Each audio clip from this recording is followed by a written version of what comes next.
empezamos esta semana que es sumamente especial, especialmente para Canarias. Valga la redundancia. Hola chicos míos, yo soy Verónica y bienvenidos de nuevo a este precioso canal en el que vamos a hablar de libros de pelis y de mitología. Bueno, sección pelis, como dije hace unos segundos, esta semana es sumamente especial. Y para las tres secciones todos van a tener un tema en común. El tema del Papa. Por lo tanto, la película que os voy a traer hoy es básicamente Los dos papas. Así que sin enrollarme más como una persona, analicemos esta película de dos papas precisamente que han marcado historia en las últimas décadas. A ver, ¿por qué traigo la peli de los dos papas? ¿Por qué también en la sección de libros y sección de mitología el tema va a ser el propio papa? Pues, a ver, esto lo digo por si vivís fuera de España o vivís en España pero habéis estado debajo de un puente en las últimas semanas, porque va a venir el actual papa León XIV a hacer una visita. Y entre el itinerario de la nación está las Islas Canarias, la isla Gran Canaria y la isla de Tenerife. Da igual que seas creyente o no, eso es un acontecimiento histórico, mires por donde lo mires. Y ojo, yo para la sección de pelis tenía intención de traer otra película, Cónclave, pero no lo encontré en una plataforma que no sea Prime pagando el alquiler. Pero, ojo, la opción B no ha estado nada mal. De hecho, creo que he salido beneficiada al respecto. Porque, a ver, un resumen rapidito de esta película. No es muy complicado. Es básicamente la historia de dos hombres, Joseph Ratzinger y Jorge Bergoglio, también conocidos como Benedicto XVI y Francisco. Ambos papas en el periodo de transición de los dos papados, en el momento en el que uno decide renunciar. Y ojo, la verdad es que la película en sí es bastante sencilla, pero a la vez bastante profunda, algo íntima en el sentido emocional, de ver un poco a los dos papas como personas, pero también un poco es la visión que tiene cada uno acerca de un papa o de otro según su forma de ser. O sea, la imagen pública que puede dar un papa aquí se refleja bastante bien. Así que voy a dividir este análisis y opinión en dos partes. La parte más humana, en el que voy a llamar a los protagonistas Ratzinger y Bergoglio, y la segunda parte, que es una visión un poco más global del papa, en el que a los protagonistas los llamaré Benedicto XVI y Francisco. Las primeras escenas que vemos en la película es básicamente la muerte de Juan Pablo II. Va a haber un nuevo cónclave y aquí vemos el carácter de dos personajes, el de Bergoglio y el de Ratzinger. Ratzinger se ve como una persona bastante fría, muy conservadora, y se ve en un ejemplo tan tonto como el hecho de que Bergoglio estaba tarareando Dancing Queen de ABBA y Ratzinger primero no reconoce la canción. Me cuesta creer que alguien no reconozca la canción de ABBA, pero también cuando Bergoglio se lo aclara, poco menos que por una cara de asco. Y ahí, si tú solo te quedas con eso, piensas, qué borde es Ratzinger, qué majo es Bergoglio. Y ojo que la cosa sigue un poquito increciendo, por decirlo de alguna manera, cuando vemos a un Ratzinger que parece ambicioso, que quiere el papado, ahí haciendo un poco de campaña para sí mismo, y Bergoglio, alguien más sencillo, tipo, a mí no me deis unos votos, no sé para qué me han votado en el cónclave. ¿Qué tal? Sale Ratzinger, pero no nos quedemos con la primera impresión, porque ahí vemos que pasan los años y vemos a dos ancianos, porque ya en este punto son ancianos. Rara vez vemos a un cardenal a estas alturas que tenga menos de 60 años. En fin, en el que ahí vemos de que Bergoglio quiere renunciar. Nunca se dice exactamente por qué quiere renunciar Bergoglio, pero ya lleva un tiempo queriendo decirlo. Da a entender de que ya no está de acuerdo con la visión que está teniendo la iglesia, la forma de proceder con el lujo, el pompo, la forma que tienen de encubrir ciertas cosas. Eso es muy importante en la película y un poco para entender a estos dos personajes. Y aquí vemos de que Ratzinger primero no quiere aceptar la denuncia de Bergoglio porque haría manchar un poco su imagen, pero luego comprendes de que esto es más profundo. No estamos viendo aquí ya un Ratzinger que realmente sea frío, borde, cruel. No, es simplemente alguien muy inseguro y muy intelectual. Quedémonos sobre todo con la parte de intelectual, porque es alguien extraordinariamente inteligente que incluso en una escena lo dice. Desde niño me refugié demasiado en los libros, en el conocimiento y en la iglesia. Con lo cual, si a lo mejor no hubiera sido un religioso Ratzinger, lo dejamos ahora un poquito, pues se habría dedicado a las ciencias. No tengo pruebas, pero tampoco dudas. Pero ahí vemos también una personalidad introvertida, abogada, podríamos decir tímida. Podríamos decir que sí, que no. Sobre todo introvertido. La mejor forma de describir el auténtico carácter de Ratzinger es cuando el propio personaje dice: cuando intento ser yo mismo, no suelo agradarle a la gente. Lo cual, eso a mí me parte un poquito el corazoncito. Y creo que a Bergoglio también, las cosas como son. Y mientras ahí vemos a un Ratzinger que está un poco apartado, pero nunca vemos que sea borde ni antipático con la gente, Bergoglio es que le sale solo naturalidad. Saluda a la gente, hace bromas, se puede tomar un café y una pizza en una cafetería en la calle, ve el fútbol como buen argentino. Es que el Bergoglio real, o sea, el Papa Francisco fue un hincha del fútbol. Demostrado, vale. Luego, una escena bastante graciosa es cuando el chofer de Ratzinger básicamente le dice: el Papa quiere que los obispos se vistan como obispos. Y ahí Bergoglio estaba vestido un poco como cura. ¿Y qué hace? Bueno, coge su sotana y se lo pone ahí en una cafetería, en una parada de la carretera. Digo, anda, lleva la sencillez un poco al extremo, pero eso lo hace cercano. Eso no quiere decir de que vaya a llevarse mal con Ratzinger o piense de que es alguien desagradable. Lo más que puedo decir de Bergoglio pensando sobre el Papa es que es demasiado tradicional. Luego ve que es algo un poco más profundo, no es tan sencillo. Y fijaros cómo son realmente tan buenas personas o están dispuestas a hacerse compañía, que alguien tan liberal como Bergoglio y alguien tan conservador como Ratzinger comparten momentos juntos, como Ratzinger tocando ahí el piano y está bastante relajado, compartiendo alguna que otra anécdota. Ahí comprendes un poco de que está bastante anticuado. No sabe quiénes son los Beatles. Lo de Ana vale, pero lo de los Beatles, jope, yo creo que no es necesario ser religioso para no conocer grupos así. Pero bueno, eso ya es una percepción mía, es muy subjetivo. O, por ejemplo, cuando vemos a Ratzinger disfrutando de una serie como Rex, un policía diferente, no te da mal gusto, las cosas como son. Y también un poco compartir alguna anécdota, experiencia teológica, como lo del chiste de fumar y rezar al mismo tiempo. Gracioso, las cosas como son, pero ojo que fijaros que también Bergoglio se siente lo suficientemente confiado con Ratzinger que le cuenta el pasado que tuvo, como por ejemplo cuando recibió la llamada de Dios.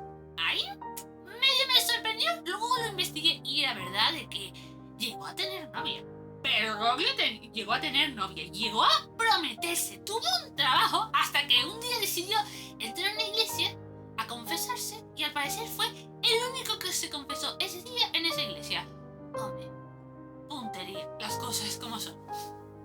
Y luego más adelante ya empezamos a ver un poco los trapos sucios, más bien las cruces, los demonios que llevan cada uno. No sé por cuál empezar, si la parte de Bergoglio, que es bastante dura, o la de Ratzinger.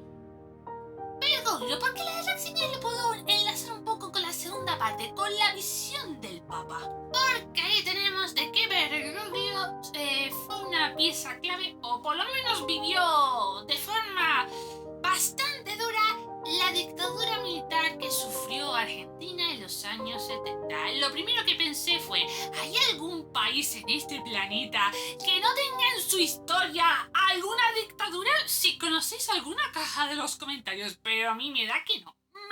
Pero bueno, en fin. Ahí vemos de que Bergoglio no era tan diferente de Ratzinger, era alguien más arrogante, más orgulloso, tenía poder, y lo que le preocupaba no era mantener el poder, sino mantener a su orden, la orden de los jesuitas. Le preocupaba más que estuviera la orden activa al hecho de que vayan en contra de la dictadura, en el que desaparecieran a la gente así, en un suspiro, y por a lo mejor alguna idea que se salía un poco de la norma. Entiendo la postura de Bergoglio en esta parte de su historia, porque en una dictadura no es fácil tomar una decisión que realmente implique ayudar. Es un poco Ratzinger, se lo hace ver a Bergoglio cuando escucha la historia, en plan, es muy fácil verlo ahora desde un prisma más cómodo, pero en el momento está solo, oscuro, o sea, no puedes tomar una decisión fácil. ¿Cuál fue el error fatal de Bergoglio durante la dictadura? Quitarle la protección a dos curas amigos suyos. Incluso uno de ellos le formó como jesuita. Claro, en el momento en el que le quitaron la protección, los de la dictadura dijeron, pillamos a estos dos curas, y durante 4 meses los llegó a torturar. Y el tal Masera, en vez de escuchar a Bergoglio, que medio le ha estado haciendo la pelota, dice, usted le quita la protección. Hombre, no dejó ni que corrieran 48 horas. Da esa impresión.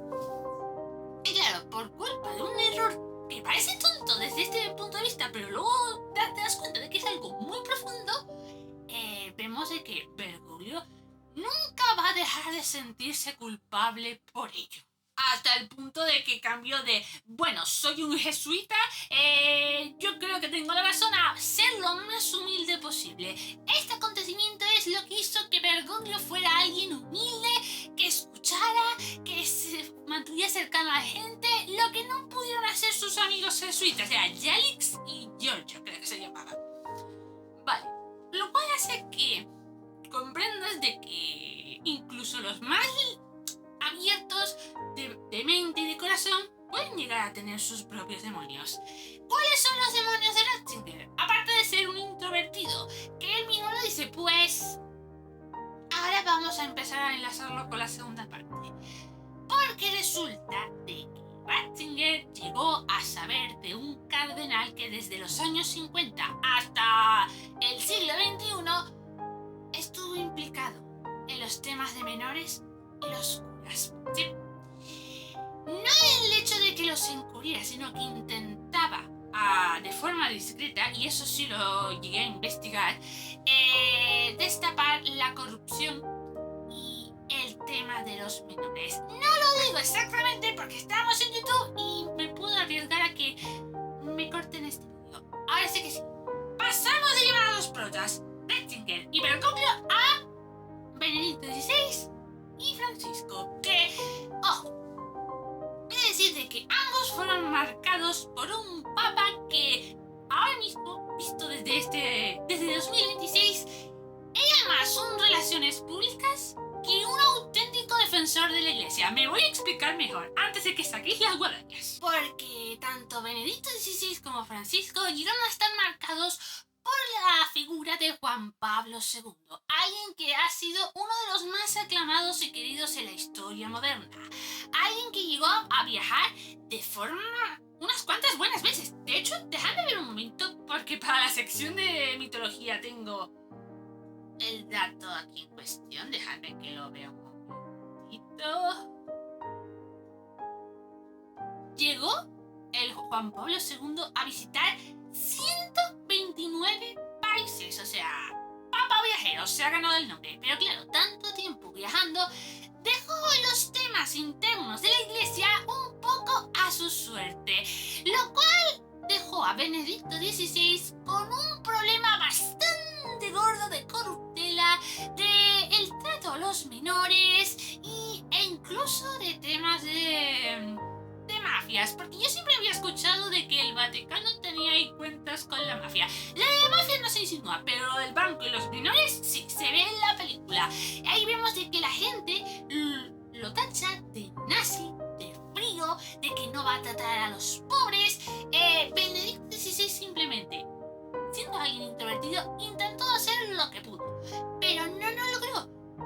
Simple y llanamente porque no era alguien cercano, no era Juan Pablo II, lo cual hace que su renuncia parezca a primera instancia un acto de cobardía, pero es de todo menos cobardía. Además, era un intelectual, no alguien dedicado a la política, y Juan Pablo II se podría decir que era un poco más tirando a las relaciones públicas y políticas, que ha hecho cosas buenas antes de que digas algo, pero las cosas malas son a tener en cuenta. Por lo tanto, porque creo que el Papa Francisco también fue marcado por Juan Pablo II, porque si os dais cuenta, este penúltimo papa que hemos tenido ha sido alguien que ha cogido el carisma de Juan Pablo II con la voluntad de cambio de Benedicto XVI y trae un poco de su propia casa el tema de la sencillez. Ahí vemos en la película, ya solo con el acto del nombramiento de Bergoglio como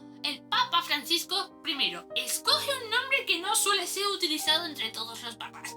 De hecho, ya os digo que el nombre más repetido es Juan. 2. No sale con sotana roja, con zapatos rojos.